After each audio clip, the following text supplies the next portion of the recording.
Long before compasses or maps, humans built vessels that crossed entire oceans. This is the forgotten story of the shipbuilders of antiquity, the first mariners whose names are lost to time.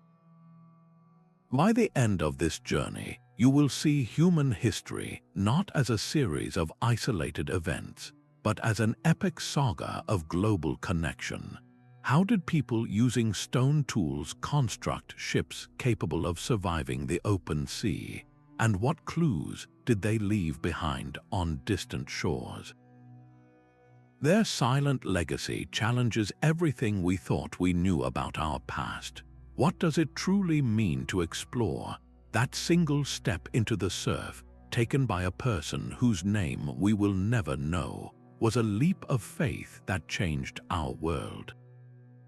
The evidence for this audacious spirit is etched into the very bones of our prehistory. We know that hominins had reached the island of Crete by 130,000 years ago, and the first people arrived in Australia by sailing across deep ocean channels at least 65,000 years ago. Let that sink in for a moment. This was an era before farming, before metal, before the written word. The wheel was an invention of the far future, yet these early humans were building vessels capable of crossing open water. They were not just drifting on logs, they were navigating. What could possibly compel such a daring act? The reasons were likely as primal as survival itself. Climate shifts could have made familiar lands barren, pushing populations toward the coastline in search of new food sources. Perhaps a growing community found its resources stretched thin, forcing a group to look toward that mysterious line where the sky meets the sea. The horizon was not a barrier, it was an invitation. The pioneering archaeologist Robert Bednarik has dedicated his life to understanding this very question. He and his teams have built replicas of hypothetical ancient vessels, using only stone tools to create rafts of bamboo or bundles of reeds. They have then taken these simple craft out into the open sea, demonstrating that such crossings were not only possible, but could be repeated. These were not accidental voyages, they were deliberate, planned migrations. This foundational era of seafaring reveals something profound about our species. The drive to explore, to see what is over the next wave, is not a modern luxury. It is an ancient, ingrained part of who we are. The courage of these first sailors, stepping into the vast blue unknown, laid the psychological and technological groundwork for every great maritime civilization that would follow. That anonymous craftsman on a prehistoric shoreline was far from alone. Across the globe, from the warm seas of Southeast Asia to the frigid waters of the North Atlantic, different groups of people were solving the same fundamental problem: how to build a vessel that could conquer the sea.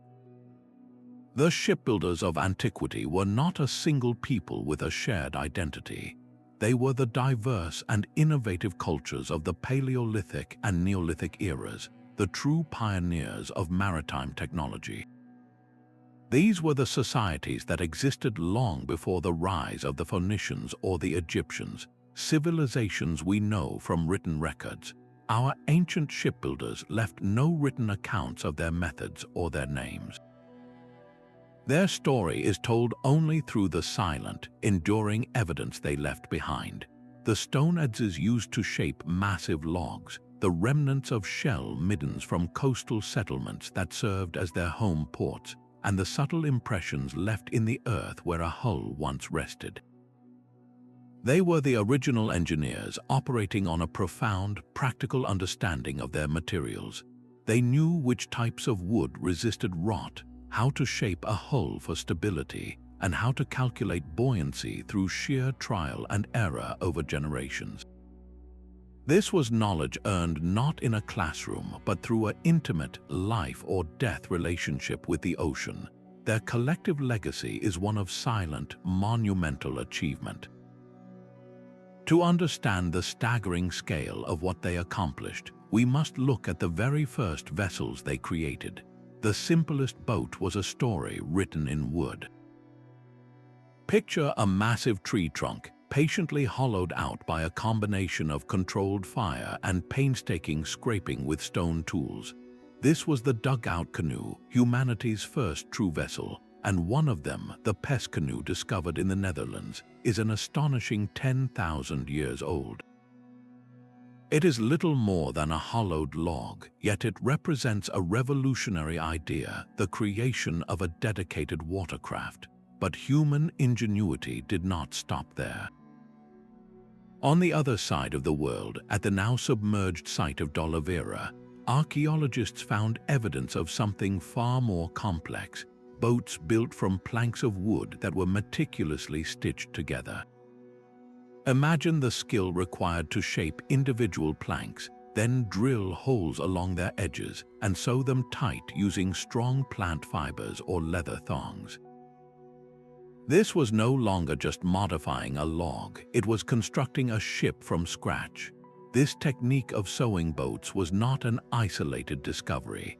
It was a global phenomenon, a solution arrived at by different cultures facing the same challenge. In some places, the primary material was not wood at all. On the high-altitude waters of Lake Titicaca, boat builders to this day craft elegant vessels from bundles of reeds, a tradition that likely stretches back thousands of years. Others used animal skins stretched over a wooden frame, creating lightweight yet sturdy craft capable of riding powerful waves. Each environment provided its own materials, and each culture developed its own brilliant adaptations. These were not mere rafts tossed about by the currents. They were carefully designed craft, their shapes refined over generations to provide stability and speed. A dugout canoe could navigate a calm river, but a stitched plank boat with its flexible, resilient hull could handle the punishing forces of the open ocean.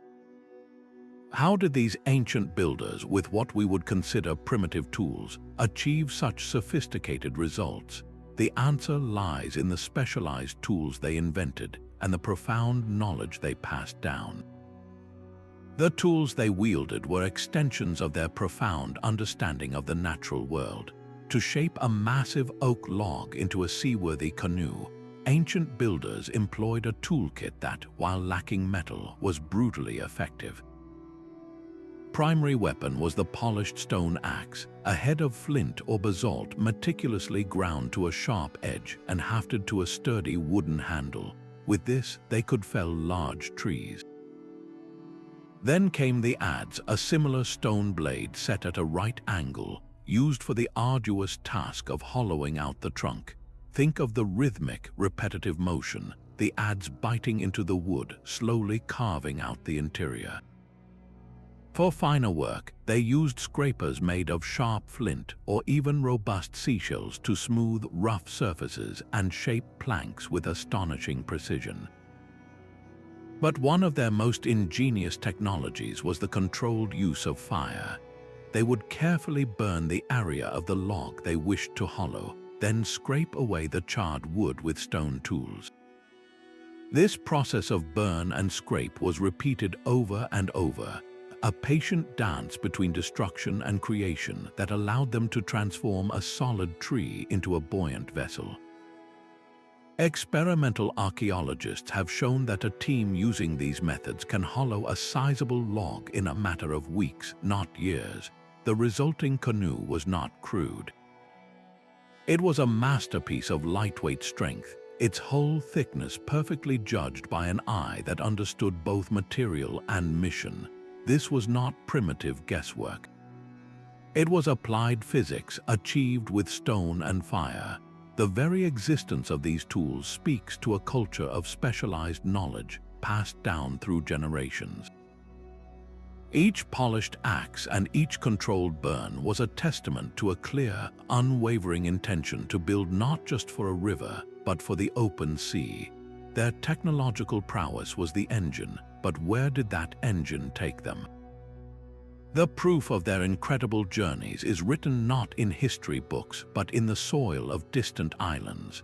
The proof of their voyages lies buried in the mud and submerged beneath the waves.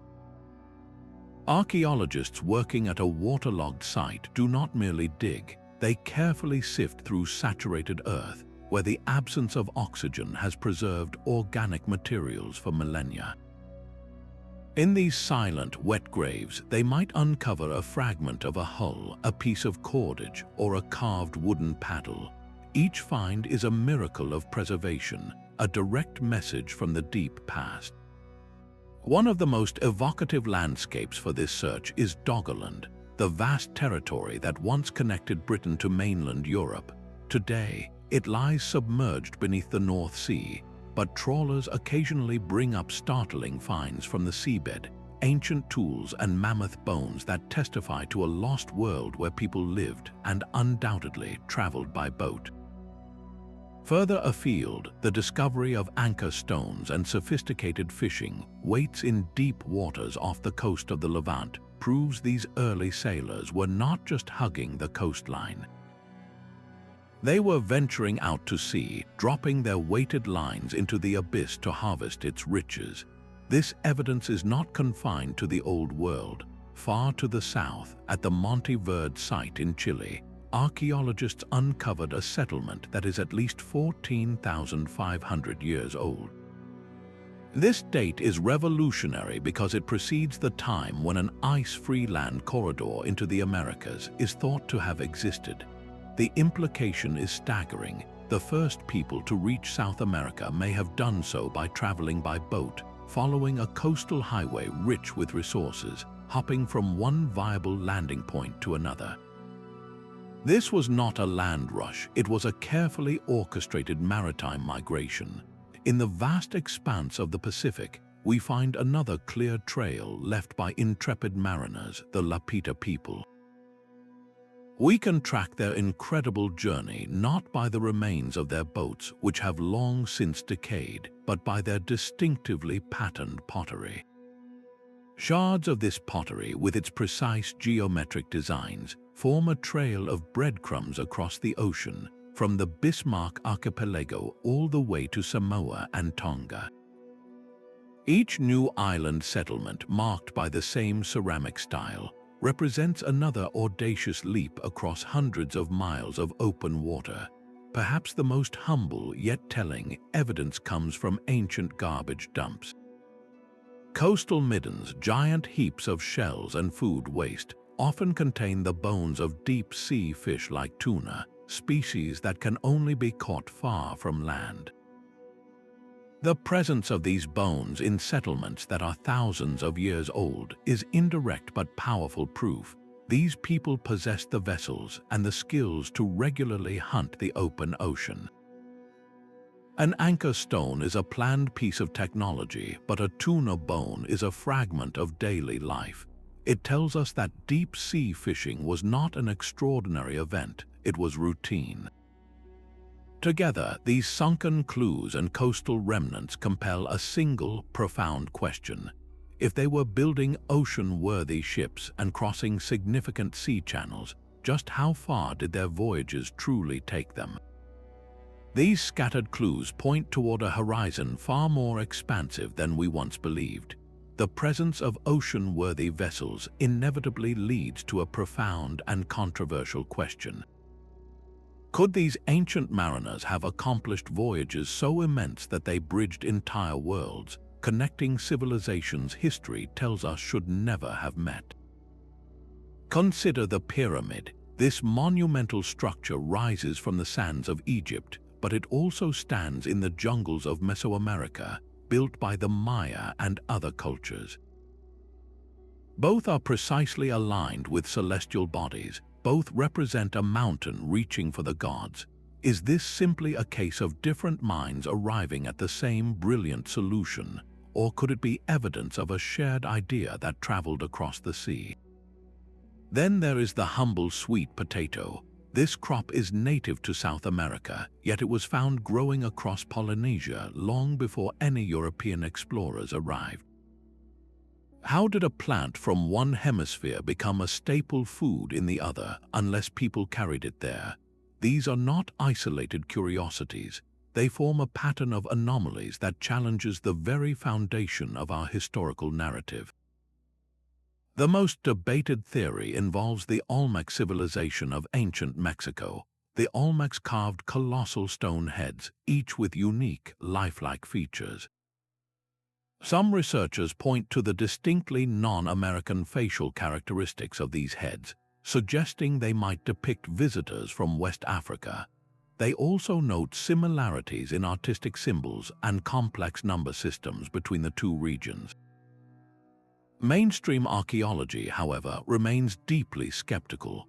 Critics argue that these similarities are superficial and that the Olmecs developed their magnificent culture entirely independently. The evidence is circumstantial and fiercely contested. To test the possibility of such long-distance travel, a daring adventurer named Thor Heyerdahl decided to recreate it. He argued that ancient people could have used ocean currents, not just sails, to make these journeys. In 1947, he and a small crew built a raft using only materials available in pre-Columbian times. They lashed balsa wood logs together, erected a simple square sail, and named their vessel Kon-Tiki. They then set out from Peru, riding the Humboldt Current across the Pacific. After 101 days, they landed on an island in eastern Polynesia. Heyerdahl had proven his point. Such a voyage was not just possible, it was repeatable. Yet his critics were quick to respond. Just because a journey was possible does not mean it actually happened. They pointed out that while the Kon-Tiki proved east to west travel was feasible, the linguistic and genetic evidence increasingly points to the settlement of Polynesia originating from the west, from Asia. The debate is far from settled. New genetic studies occasionally reveal surprising links, and linguistic puzzles persist, ensuring that the question of transoceanic contact remains one of history's most captivating mysteries. It forces us to reconsider the isolation of ancient worlds and opens up the thrilling possibility that our ancestors were far more connected than we ever imagined. To move from the possible to the probable, we must examine the very heart of their maritime technology, the brilliant design of their ships. The strength of their ships was not in their rigidity, but in their flexibility. A stitched plank hull lashed together with strong plant fibers would not fight the ocean's power. Instead, it would move with it, bending and groaning under the strain of a massive wave but refusing to shatter. This was a brilliant adaptation, a living structure that could absorb impacts that would splinter a rigid, nailed-together boat. This principle of resilience was matched by innovations for stability. In the vast Pacific, Austronesian sailors perfected the outrigger, a float attached to the main hull by lateral poles.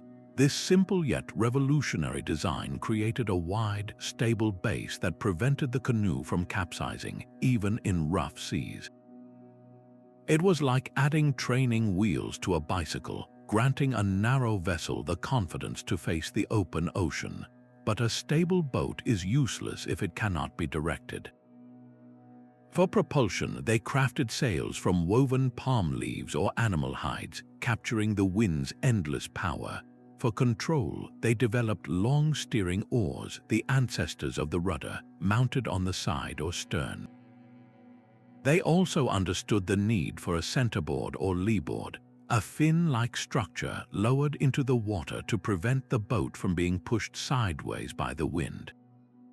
This allowed them to sail across or even into the wind, not merely drift with it. Their empirical knowledge extended to the hull's very shape. They crafted deep V-shaped bows to cut cleanly through oncoming waves, reducing resistance and preventing a slamming motion that could swamp the craft. A high, raised prow helped the vessel ride over large swells instead of being buried by them. This was not random boat building. It was a sophisticated, holistic system of naval architecture where every element worked in harmony.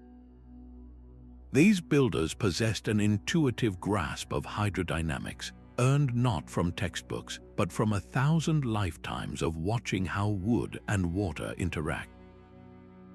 They knew which shapes were fast, which were stable, and which could survive a storm. This robust, ocean-tested technology was the key that unlocked the world.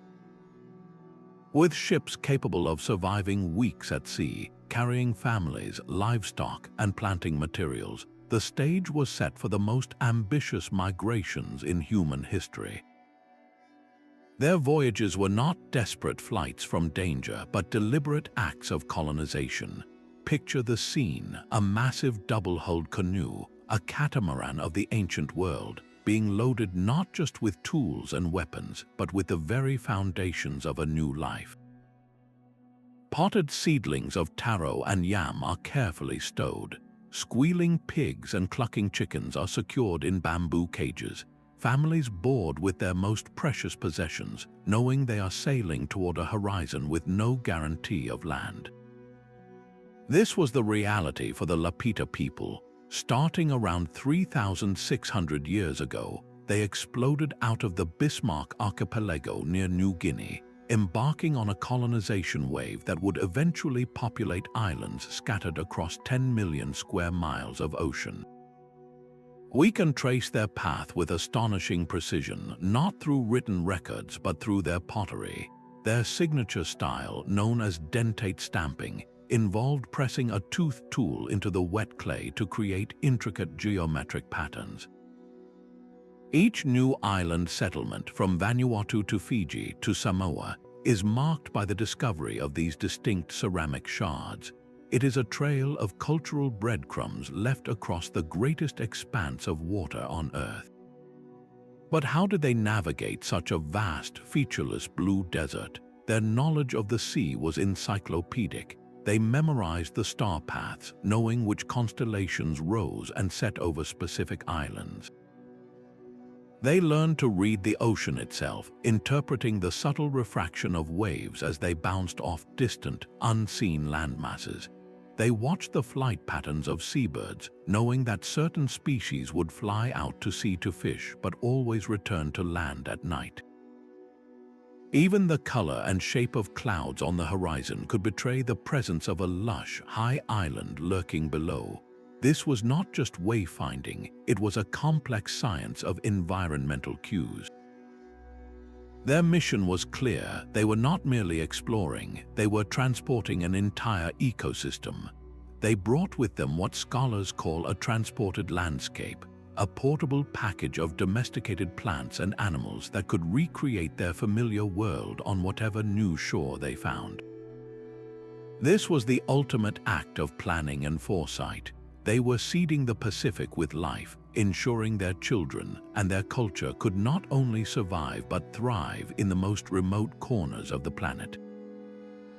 The Lapita achievement stands as a testament to human courage and intellect, a deliberate, successful conquest of the last great frontier on Earth.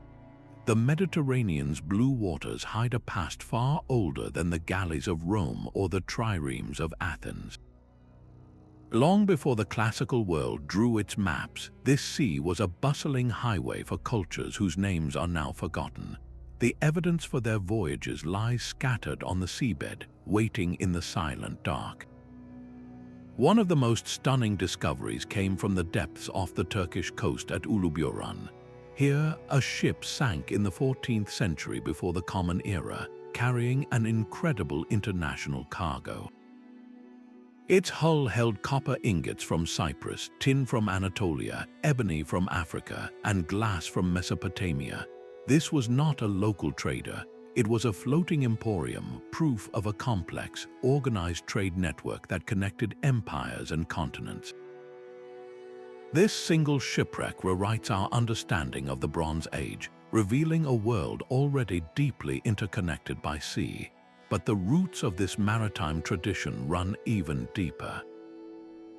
On the islands of Malta and Sardinia, megalithic cultures undertook projects that demanded mastery of the sea. The colossal stone temples of Malta, with their massive, intricately carved blocks, were built thousands of years before the Uluburun sank. How did the builders transport these multi-ton stones to their sacred sites? The answer can only be seafaring. They must have possessed large, robust vessels capable of carrying such immense weight across open water. Similarly, on Sardinia, the mysterious stone towers known as Nurak dot the landscape. The movement of the materials for these structures points to a society with confident, regular maritime contact.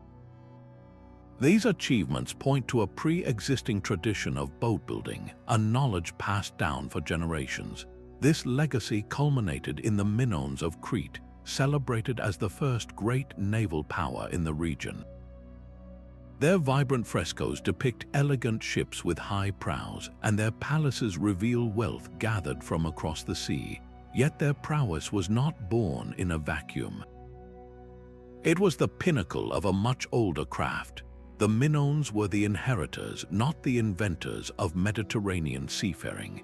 They refined technologies and routes that had been pioneered by anonymous mariners centuries, even millennia before. Who were these precursor sailors? They left no grand palaces, but their legacy is the sea itself. They were the first to learn its moods, to map its currents with their hulls, and to understand that the horizon was not an end, but a beginning. As we search for their secrets in the warm Mediterranean depths, another, colder sea holds its own enigmatic clues. A massive stone block, a megalith, would have been a terrifying cargo. Imagine the weight of it, the sheer inertia, as a vessel made of wood and fiber rose and fell on the swells of the English Channel.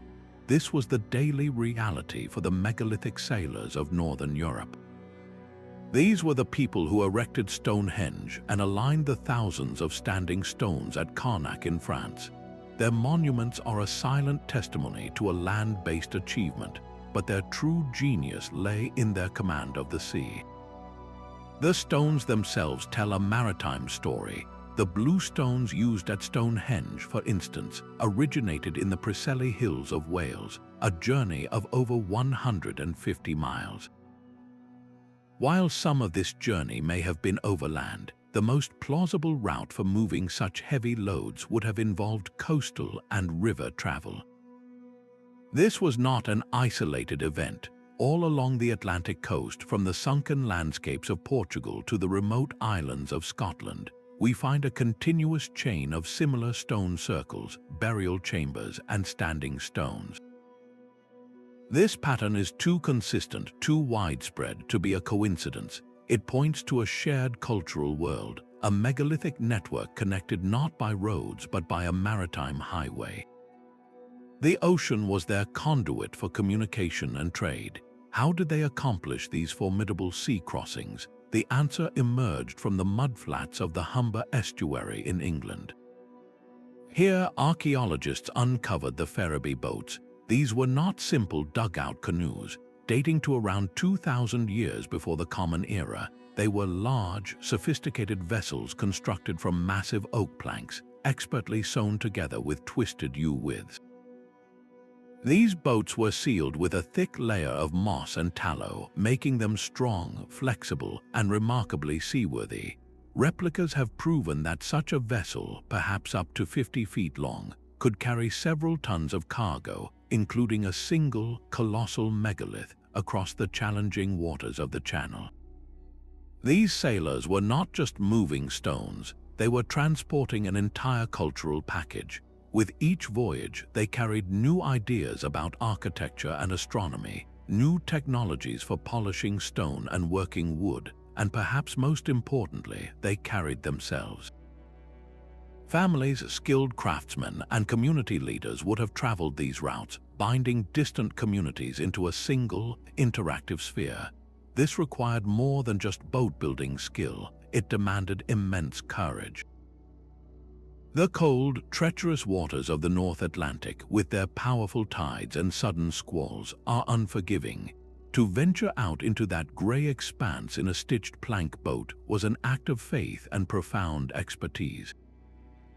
They had to read the weather, understand the complex tidal rhythms, and possessed the sheer physical strength to manage their craft in a storm. This northern tradition of seafaring, born in the misty coasts of prehistoric Europe, laid a foundation that would echo through the ages, influencing the maritime cultures of the Vikings more than 3,000 years later. Their legacy is a reminder that the urge to connect, to trade, and to build is a force that can conquer even the coldest and most formidable seas. The success of the Ra-2 expedition was a triumph of practical proof over theoretical doubt. Thor Heyerdahl was not content with simply arguing that ancient people could have crossed oceans. He was determined to demonstrate it. His first legendary project, the Kon-Tiki raft, was built from balsa wood to test his hypothesis about Polynesian settlement. But his later work with reed boats was even more audacious. He turned to the ancient cultures of Mesopotamia and Egypt, where depictions on tomb walls and clay tablets showed vessels made of bundled reeds. Mainstream archaeology had long dismissed these as river craft, incapable of handling the open sea. Heyerdahl decided to build one. His team gathered papyrus reeds in the manner described by ancient sources, tying them into tight, buoyant bundles. They shaped these bundles into a hull with a distinctive, upward curving prow, a design feature seen in countless artifacts. This raised prow was not merely decorative, it was a critical piece of nautical engineering. As the boat rode over a wave, the curved ends would lift, preventing the vessel from being swamped by plunging headfirst into the oncoming water. The entire structure was lashed together with rope, without a single nail or metal component. When launched, the Ra, as he named it, faced its ultimate test in the Atlantic. The first attempt met with failure, but the lessons learned led to the Ra-2. This second vessel, built with the help of Bolivian Aymara boatmakers who still held the ancient knowledge of working with totora reeds, sailed from Morocco across the entire Atlantic, finally making landfall in Barbados. This was not a drifting journey, it was a navigated voyage. The reed boat did not fall apart, it proved to be remarkably resilient. The flexible, organic hull gave with the waves, absorbing stresses that would have shattered a more rigid wooden ship. These expeditions did more than just win a bet, they fundamentally changed the conversation.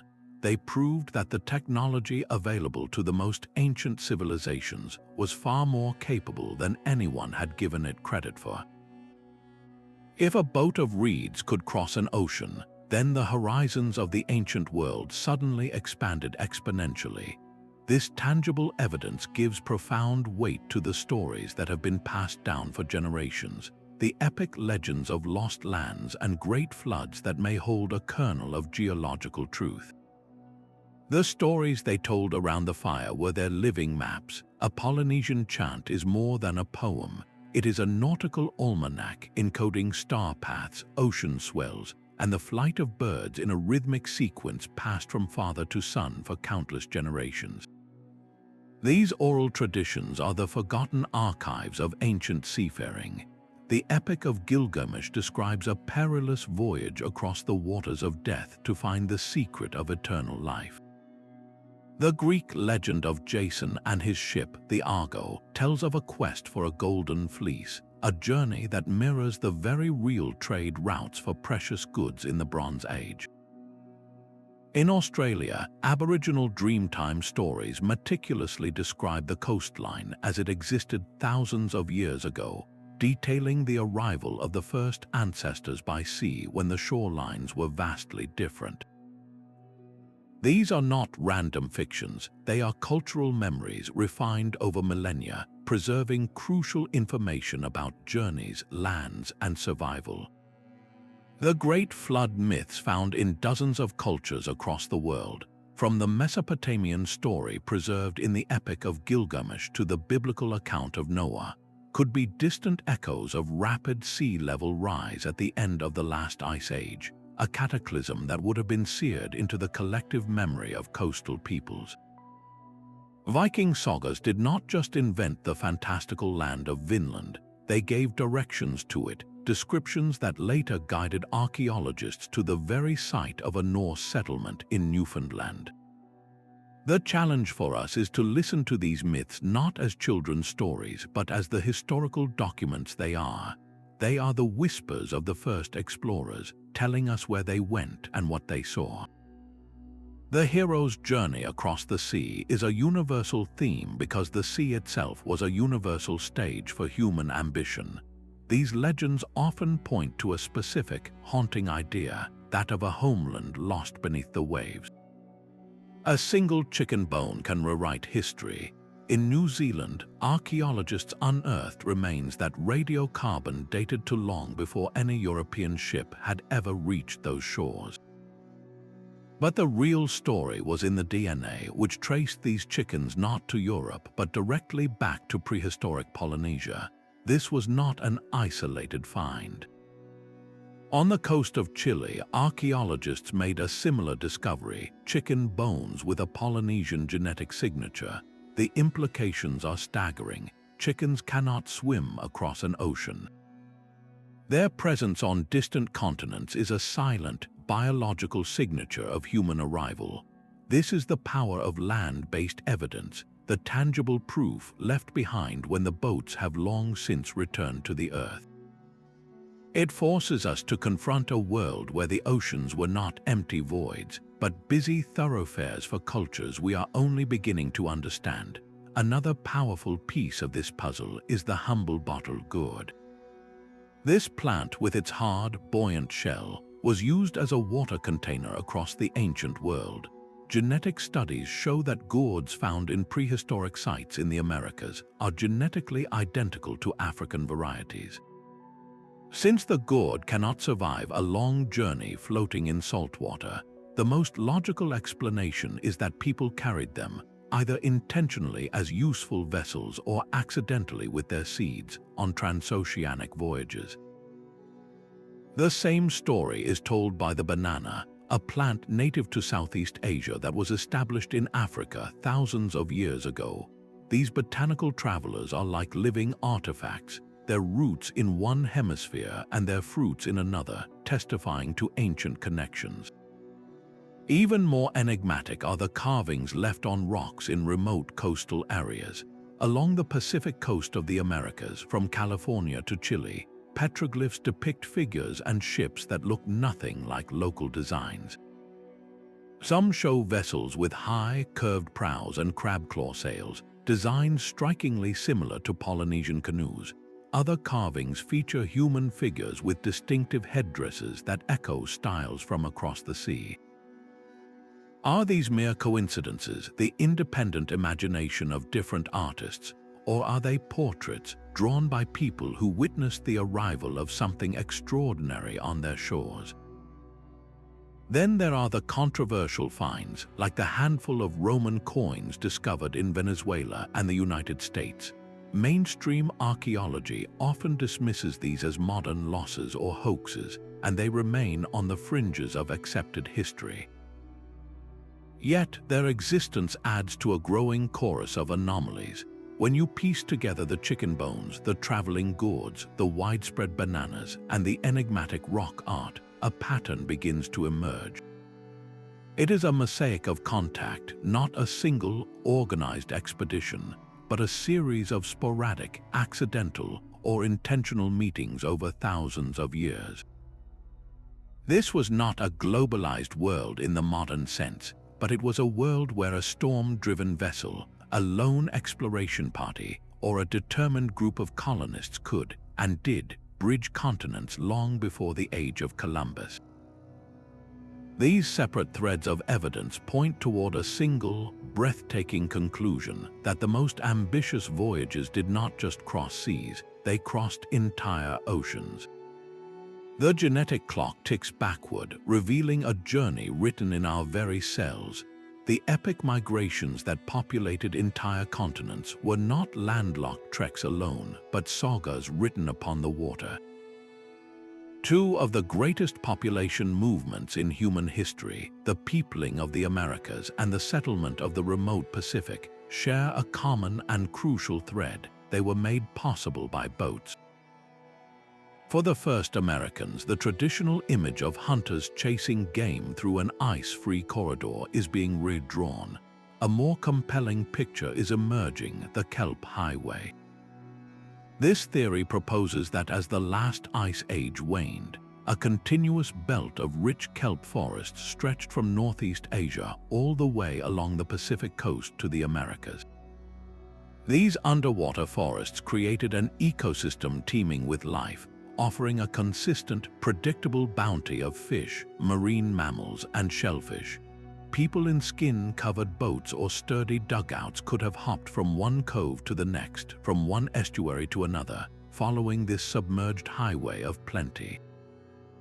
They were not marching into an empty continent, they were coasting into a new world, their survival ensured by their mastery of the marine environment.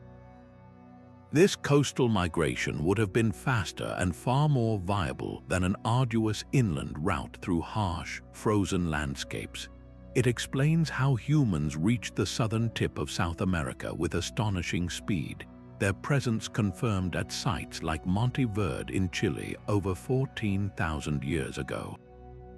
At the same time, on the other side of the Pacific, another great expansion was underway. Starting from Taiwan around 5,000 years ago, the Austronesian peoples launched one of the most astonishing voyages in human history. They did not simply drift, they exploded across the map. In their iconic outrigger canoes, they sailed into the unknown, eventually settling a vast triangle of islands bounded by Hawaii, New Zealand, and Easter Island.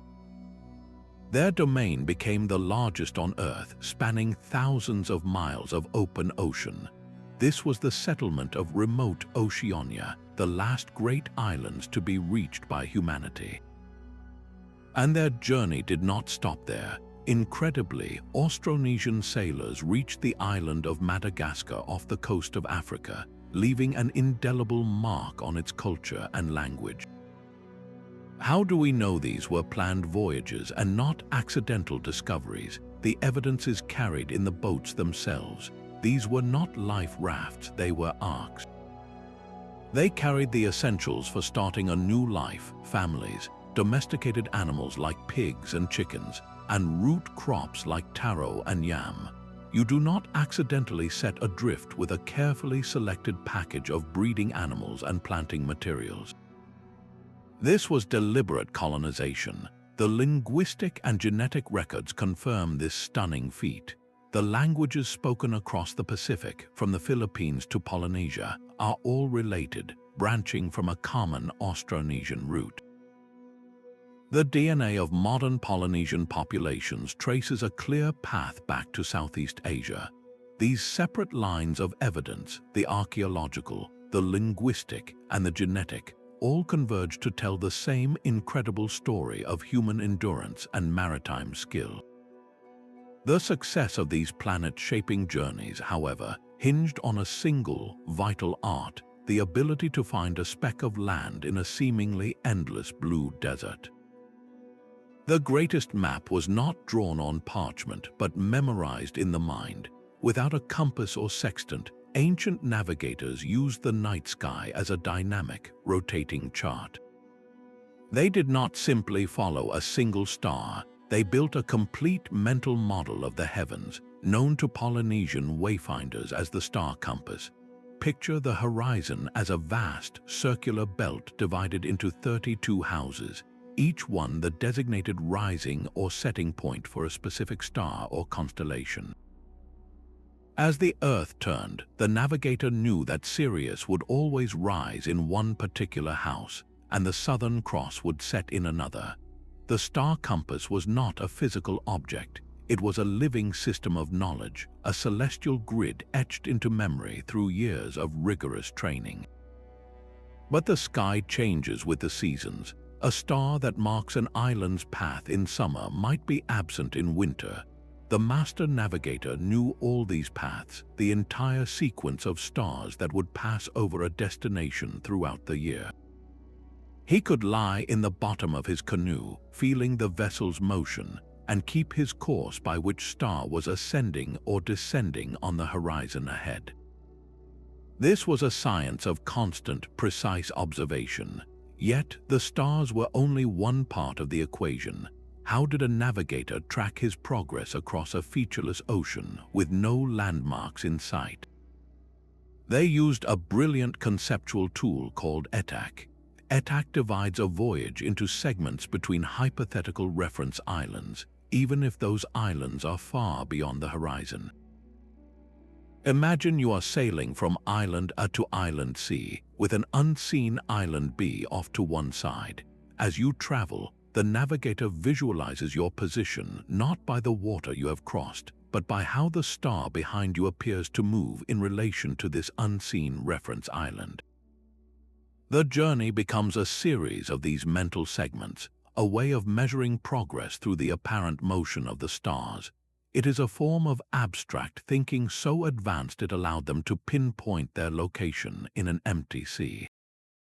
During the day or when clouds obscured the sky, they read the language of the ocean itself. Large, steady ocean swells generated by distant weather systems act like submerged mountain ranges. When these swells approach an island, they bend or refract around it. A trained navigator could feel these subtle shifts in the wave patterns through the motion of his canoe. He would lie down and sense the rhythm, identifying the dominant swell, and then detecting the smaller, reflected waves that hinted at land lying just beyond the visible horizon. They also watched the sky for clues. A certain pattern of clouds, a fixed greenish tint on the underside of a cloud bank, could betray the presence of a low-lying atoll reflecting its lagoon.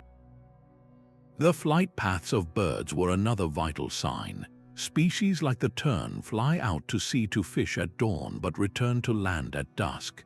Spotting these birds at a particular time of day gave the navigator both a direction and a radius, a cone of probability within which an island must lie. This was not guesswork, it was an integrated system of environmental cues. The proof of its precision is historical fact. Polynesian navigators could reliably find and return to specks of land like Tahiti, a target only 20 miles across after a voyage of over 2,000 miles. European sailors, reliant on magnetic compasses and dead reckoning, often sailed right past these islands or spent weeks searching for them. The difference was a fundamental relationship with the world. For the European, the ocean was a void to be crossed. For the Polynesian, it was a familiar text, every swell and bird call a sentence to be read. This deep, sacred knowledge was the true compass, a system so powerful it allowed humanity to conquer the planet's final frontier. A society capable of launching an oceangoing vessel was a society already organized for greatness. What did it truly take to mobilize an entire community for a journey into the blue unknown? It began with a surplus. A village living hand to mouth could not spare its strongest members for the months required to build a ship. The first requirement was a stable, abundant food supply, perhaps from rich fishing grounds or productive farms. This surplus freed a segment of the population from daily subsistence. It allowed for the emergence of specialists, the master shipwright who understood the grain of the wood, the cordage maker who twisted fibers into unbreakable lines, and the sail maker who could weave a sheet strong enough to capture the wind. This was not a casual hobby, it was a coordinated industrial project. Think of the sheer logistics. Someone had to command the felling of a giant tree, a task that itself required a team of workers with polished stone axes. That massive log then had to be transported, likely by rolling it on log rollers, to a dedicated construction site near the water. For a stitched plank boat, the process was even more complex. Woodworkers had to shape the planks, a time-consuming art that demanded an intimate knowledge of how wood behaves. Others were tasked with harvesting the right plants, processing them into tough fibers, and then sewing the entire hull together in a waterproof stitch, a technique passed down through generations. This level of organization implies a social hierarchy. There was likely a chief, a master navigator, or a council of elders who possessed the authority to coordinate these diverse groups, to allocate precious food stores, and to command the labor required.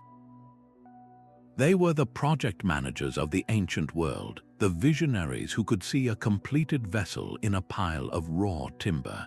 This social structure was supported by a web of trade. The perfect tree for a hull might not grow locally. The best stone for adzes might come from a quarry many days' journey away. Obsidian, that volcanic glass prized for its razor-sharp edge, was traded across vast maritime networks. A shipyard was a hub of economic activity, drawing in specialized materials from a wide region. These were not the actions of desperate refugees. They were the calculated investments of a confident, forward-looking culture. The launch of a great canoe was the culmination of years of planning, specialized labor, and communal investment. It represented a society's collective hope and ambition, a tangible commitment to a future across the horizon. The genetic and cultural footprints they left across the globe are the direct legacy of this sophisticated social machine. A geneticist in a modern lab can now extract a story from a single tooth. The analysis of ancient DNA is rewriting the human journey, revealing migration routes that snake across oceans on a map. One of the most startling revelations came from the genetic study of native populations in the Amazon. Researchers found distinct traces of ancestry that link them directly to indigenous groups in Australia and New Guinea. This is not a faint signal. It is a clear genetic signature, a biological handshake across the Pacific. The simplest explanation is a maritime connection, a voyage or series of voyages that brought these populations into contact thousands of years ago. This is not something that could have happened by land. The entire expanse of the Bering Strait and the North American continent lies between them. The only plausible path is across the water. A journey of such immense scale, it challenges our deepest assumptions about the capabilities of early humanity. This genetic evidence is given a physical landscape by another modern marvel, satellite imagery. From the vantage point of space, scientists use LiDAR, a technology that uses laser pulses to map the ground surface even through dense jungle canopy.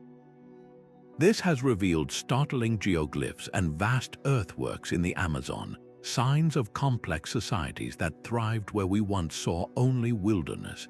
But the most haunting discoveries are beneath the waves. LiDAR and sonar are now mapping submerged coastlines, the very landscapes those first sailors would have known. We are finding the drowned continents like Sahul, the ancient landmass that connected Australia to New Guinea. We can identify the river channels and estuaries that are now hundreds of feet underwater, the very routes that would have served as highways for coastal migration. These are not just theoretical coastlines, they are the actual, tangible geography of a lost world, the world the ancient mariners set sail from. To understand why they left, we look to the mud. Scientists drill deep cores from lake beds and ocean floors, extracting long cylinders of sediment. Within these cores, they find a hidden archive. Ancient pollen grains, preserved for millennia, tell us exactly what plants were growing at a specific time in the past. Shifts in the types of pollen reveal how the climate changed, when an area became drier or wetter, when forests gave way to grasslands. This data allows us to reconstruct the world with astonishing precision. We can see the droughts that may have pushed communities toward the rich resources of the coast. We can identify the periods of stable climate that would have allowed for the planning and execution of long, deliberate voyages. This is no longer just speculation based on a few stone tools. It is a convergence of evidence. The genetic data shows who was moving. The submerged landscapes show where they were living.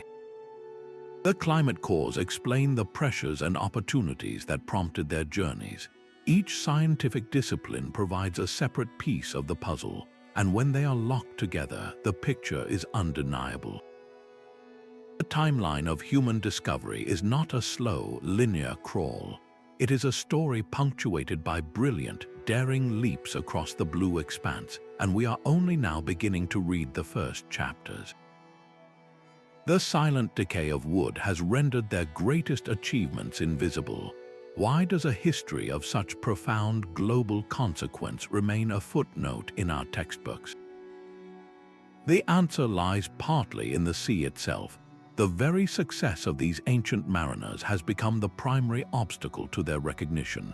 For thousands of years, sea levels have been rising, steadily swallowing the coastlines where they built their villages, launched their ships, and lived their lives. The most crucial evidence of their maritime culture now lies submerged beneath dozens of feet of water, buried under shifting sands on the continental shelf. We are left trying to understand an ocean-based civilization from the scattered fragments that happen to wash ashore, a tragically incomplete picture. This physical scarcity is compounded by a deep-seated intellectual bias. For centuries, the study of history has been dominated by the written word. We have defined civilization itself by the presence of texts, of kings' lists, and tax records. This inherently privileges the cultures that came later, the Egyptians and the Romans, who left their stories carved in stone and pressed into clay. It creates a hierarchy where literate societies are seen as advanced, while pre-literate ones are relegated to a vague and simplistic prehistory. The voices of the first shipbuilders were not written. They were woven into the hulls of their boats and sung in the stars, a form of record-keeping our academic traditions have been slow to appreciate. This text-based focus helped cement what scholars call the isolationist paradigm. This was the comfortable assumption that for most of human history, continents were isolated worlds, their cultures developing independently until the great age of European exploration connected them. It is a tidy, compartmentalized view of the past. To suggest that Polynesians might have reached South America, or that Atlantic sailors might have crossed to the Americas, was to challenge a foundational narrative of how the world worked. Such ideas were often dismissed as fantastical, their proponents labeled as fringe theorists. Accepting the reality of prehistoric ocean travel demands a fundamental shift in our perception of technology. We are conditioned to see progress as a linear march from primitive to complex. We look at a stone adze and compare it to a steel axe, seeing only inferiority. We see a boat made of reeds and assume it must be a simple river craft. The voyages of the Kon-Tiki and the Ra expeditions shattered that illusion, proving that so-called primitive technology, honed by generations of empirical testing, was perfectly capable of epic, ocean-spanning journeys. This is not a story of lesser tools, but of superior knowledge applied to the materials at hand. Uncovering this lost chapter is therefore an act of intellectual archaeology. It requires piecing together clues from genetics, linguistics, archaeology, and even climatology. It forces us to listen to myths not as fairy tales, but as oral maps, and to see a chicken bone not as garbage, but as a passport stamp from an ancient voyage. This multidisciplinary detective work is slowly dismantling the old dogma, revealing a past that is far more interconnected, daring, and intelligent than we ever allowed ourselves to believe. To rediscover these shipbuilders is to reclaim a part of our own identity, a legacy of resilience and boundless curiosity that the tides of time and tradition nearly erased. The world they sailed was a different planet. During the last great ice age, colossal glaciers locked away vast quantities of water, causing global sea levels to plummet by over 100 meters. This single fact reshapes the entire map of ancient seafaring. Where the South China Sea now lies, a sprawling continent called Sunda connected the islands of Indonesia to mainland Southeast Asia. To the south, another vast landmass, Sahul, joined Australia, New Guinea, and Tasmania into one continuous world. The deep ocean trenches that separate these regions today were, back then, merely narrow straits of water. The voyage from Sunda to Sahul, a formidable challenge now, became a series of shorter, more manageable island hops. The terrifying blue desert was transformed into an archipelago of opportunity. This ancient geography created a world of coastal superhighways. A mariner could travel for thousands of miles, following a coastline rich with estuaries and sheltered bays that are now fathoms deep. The routes we theorize for the first peopling of the Americas, the legendary Kelp Highway, were not just possible, they were inevitable.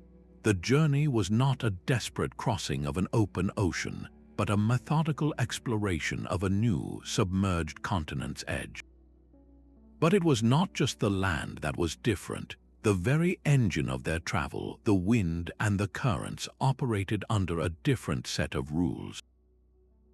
Climate models suggest that wind patterns driven by the massive ice sheets could have created corridors of favorable passage that do not exist in our modern world. A route that seems impossibly difficult against today's currents might have been a downwind sail in the climate of the past. This is not a minor detail. It is the fundamental context for judging the feasibility of their voyages. We cannot project our modern ocean onto their world and expect to understand their choices. Then the world changed with brutal speed. As the ice sheets melted, the seas began their inexorable rise, not in a slow creep, but in dramatic pulses. Vast stretches of coastal real estate, the very heartlands where these maritime cultures lived, built, and launched their boats, were swallowed by the waves. The evidence of their settlements, their shipyards, and their earliest voyages was inundated, buried under layers of silt and sand on the continental shelves. This rising ocean was a paradox, a double-edged sword. It was the very force that may have pushed them to explore new lands as their old homes flooded, while simultaneously erasing the physical proof of their existence. The greatest chapter of human migration was written on a shoreline that is now permanently underwater, making every discovery on dry land a fragment of a much larger, lost story. This dynamic of a changing world driving exploration while obscuring its traces is a challenge we still face today, as our own rising seas begin to reclaim the edges of our modern world. Their greatest cargo was not found in their hulls but carried in their minds. Alongside trade goods, these ancient voyages transported a more profound form of wealth, the exchange of ideas, stories, and genes that would reshape the human world. A potter on a distant island might replicate a complex design first conceived thousands of miles away, not because a traveler sold her the pot, but because she saw the pattern on a visiting sailor's tattoo or a ceremonial cloth. This was the silent trade in concepts, a diffusion of culture that moved at the speed of a sail. The spread of the Lapita pottery style is a perfect example. Its intricate geometric patterns, stamped into clay, appear like a cultural signature across the vast Pacific. This was not a case of every island independently inventing the exact same artistic language. It was the spread of an idea, a shared aesthetic that connected communities across an ocean, signaling a common origin or sustained interaction. We see the same phenomenon in the Atlantic. The megalithic tradition of building with massive stones did not spontaneously erupt in isolated pockets from Portugal to Sweden. The similar techniques and astronomical alignments suggest a shared knowledge, a school of thought that traveled along the coastal sea routes, passed from one master builder to the next. Language itself holds echoes of these lost connections. Linguistic puzzles, like certain word similarities between native South American languages and those of Polynesia, or the structure of words for specific plants and animals, hint at moments of contact, however brief, that left a permanent mark on how people spoke. The most intimate evidence of these journeys, however, is written in our own bodies. Modern genetic science reveals that the ancestors of today's Melanesian populations carry traces of DNA from the Denisovans, an archaic human species. This interbreeding could only have happened in ancient Asia, and the DNA was then carried across the sea by the descendants of those encounters, preserved in the genomes of island populations for tens of thousands of years. More recent studies continue to find these biological threads. The potential pre-Columbian flow of genes from Easter Island to South America, or from Polynesian voyages to native coastal communities, suggests that the ocean was a bridge for human relationships, not just a barrier. This constant, low-level exchange of people, ideas, and technology created an ancient globalized world. A new boat design developed in one region could spread across a hemisphere within a few generations. A more productive strain of yam carried as planting material on a voyage could revolutionize agriculture on a new archipelago. This cross-pollination of innovation accelerated cultural development everywhere it touched. The world of these early mariners was a vast, interactive network, a melting pot of human ingenuity thriving long before the rise of empires. Their legacy is a reminder that our greatest discoveries have never been made in isolation, but through the courageous act of reaching out and connecting. That sleek carbon fiber racing catamaran skimming across the water shares a direct lineage with the double-hulled canoes that conquered the Pacific. The ancient concept of the multi-hull, perfected by Austronesian sailors for stability and speed over vast distances, is now a cornerstone of modern high-performance yachting. The principle is timeless. Two narrow hulls connected by a strong platform create a vessel that slices through waves instead of plowing over them, reducing drag and preventing capsizing. This was not a modern innovation, it was a prehistoric solution to a fundamental challenge. Even the material science of today is looking backward for inspiration. Modern engineers are now re-examining the very stitching and lashing techniques once used to hold wooden planks together. They are discovering that this flexible, jointed construction has a remarkable ability to absorb shock and stress, allowing a vessel to flex and move with the sea rather than fight it until it breaks.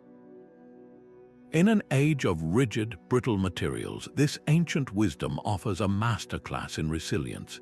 The same is true for the art of navigation. While a modern captain has GPS and radar, the best sailors are still taught to read the water and the sky. They learn to interpret the subtle shifts in wave patterns and the behavior of birds, skills that were a matter of life and death for the first navigators. This deep environmental literacy is being recognized not as a lost art, but as a crucial backup and a deeper way of understanding the ocean. Perhaps the most powerful testament to this legacy is the revival of traditional voyaging.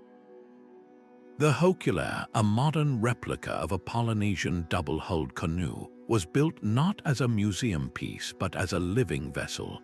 In recent decades, it has completed voyages across the globe using only traditional wayfinding methods. This project did more than just prove the feasibility of ancient navigation. It sparked a cultural renaissance, reconnecting Polynesian people with a proud, seafaring identity that had been nearly lost. The Hokulea and projects like it are not about rejecting modern technology. They are a profound recognition that this ancient knowledge holds vital lessons for our future, lessons in sustainable design, in resilience, and in navigating our world with a deeper, more connected wisdom. The greatest chapters of this story are still missing their final pages. For all the evidence we have gathered, the full scope of ancient seafaring remains one of history's most compelling puzzles. Certain artifacts and sites defy easy explanation, standing as silent, stubborn challenges to our conventional timelines. In the Americas, a handful of controversial objects whisper of impossible journeys. A small stone head with what some claim are Caucasian features was found in Mexico, while a Roman-era amphora was dredged from a bay in Brazil. Could these be proof that Mediterranean sailors, perhaps Phoenician traders or even Romans blown off course, made landfall in the New World centuries before Columbus? Mainstream archaeology treats these finds with deep skepticism, often dismissing them as modern hoaxes or accidental losses from later shipwrecks. Yet their persistent presence keeps the debate alive, a ghost of a possibility that refuses to be entirely silenced. The Polynesian horizon holds another profound mystery. We have the sweet potato and the chicken bones in Chile, but when did this contact occur and how significant was it? Was it a single, accidental voyage driven by a storm, or did Polynesian explorers establish a fleeting colony on the South American coast?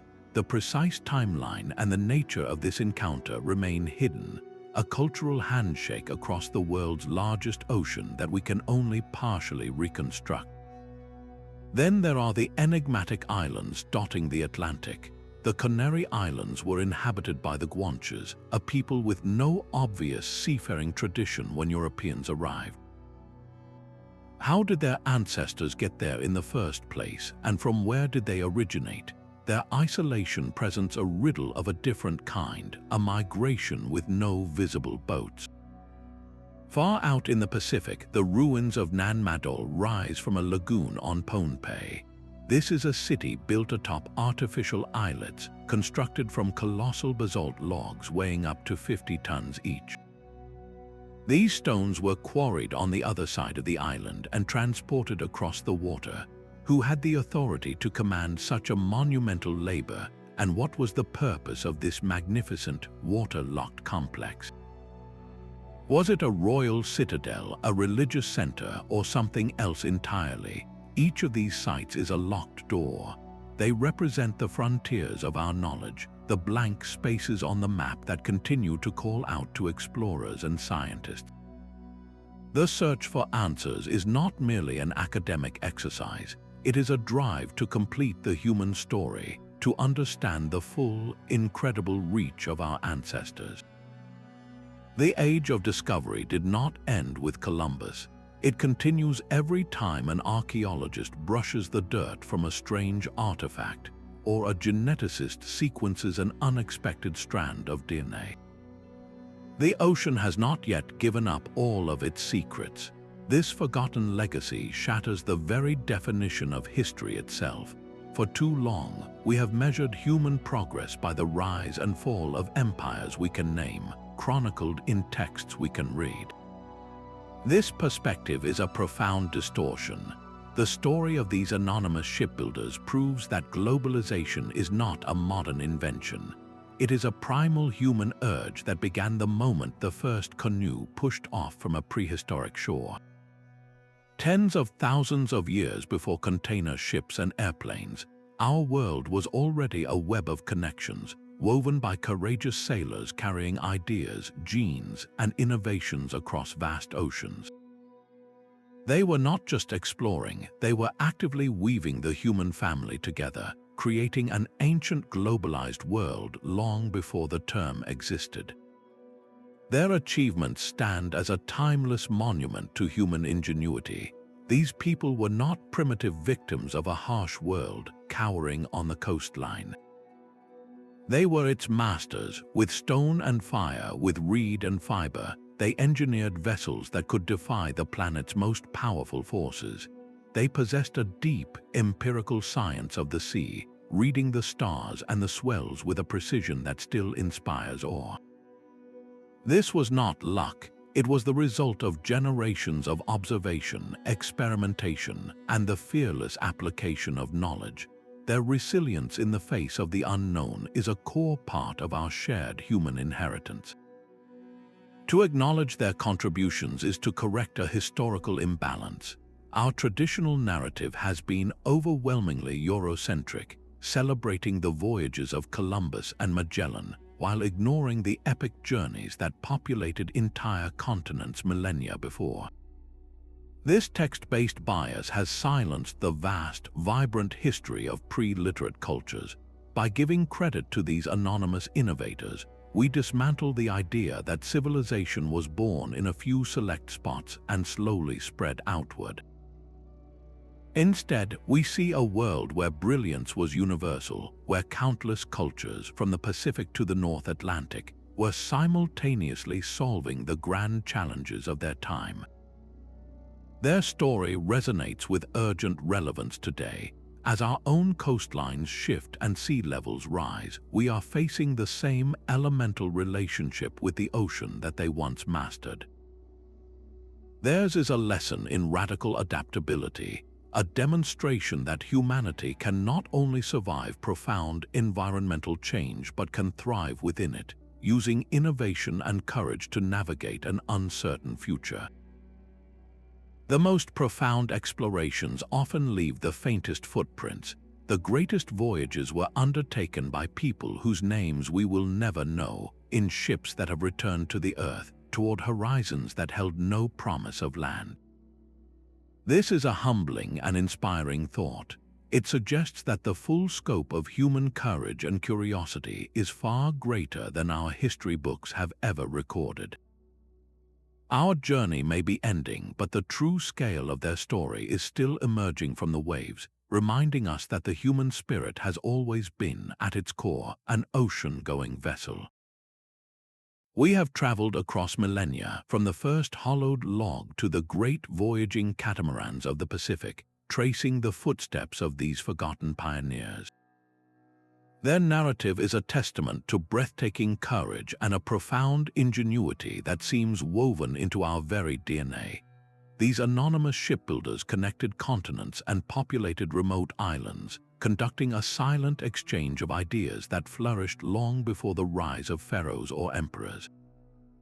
Their names are erased by time, yet their legacy endures, inscribed in the genetic makeup of populations across the globe, and in the subtle archaeological clues we are only beginning to decipher. This journey serves as a powerful reminder that our history is far deeper, more interconnected, and more wondrous than any textbook could contain. I would love to hear your thoughts on these ancient mariners in the comments below. If you enjoyed this exploration, please subscribe for more journeys into the forgotten corners of our shared past. The voyage of discovery never truly ends, it simply awaits the next curious mind to set sail.